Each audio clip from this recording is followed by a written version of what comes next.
Yeah, that's right. Operations back to normal here at SeaTac, but there were delays for several hours. What we know so far is that one plane was taxiing at low speed when it ran into another plane that was out on the de-icing pad, catching a lot of attention and causing delays for a lot of passengers.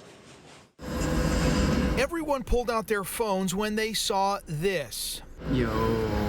The wing of a Japan Airlines 787 Dreamliner sliced into the tail of a Delta 737 on a de-ice pad near the south end of the airport.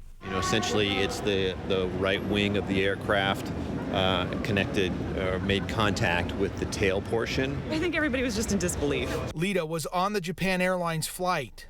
The plane just kind of jolted. It felt like we were in a car accident, like a fender bender. Passengers said someone on board saw the collision as it was about to happen. All we heard was somebody going, oh, Actually, that person was watching the accident. A few of us turned around to look to see what was going on, and then the plane just came to an abrupt stop.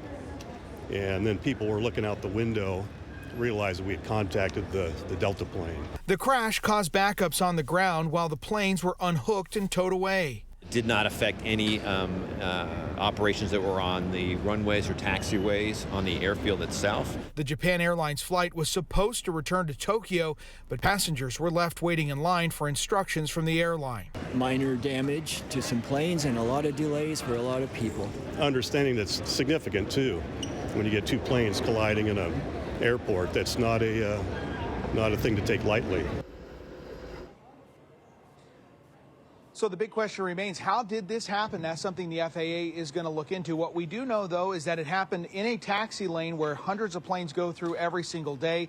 We also know that Delta plane was being de-iced at the time, so certainly the investigators are going to look at the positioning of both of those planes and see if either one of them was outside of the boundaries where they were supposed to be. Certainly somebody was not where they were meant to be. Reporting live at SeaTac, Jeremy Harris, KOMO News. All right.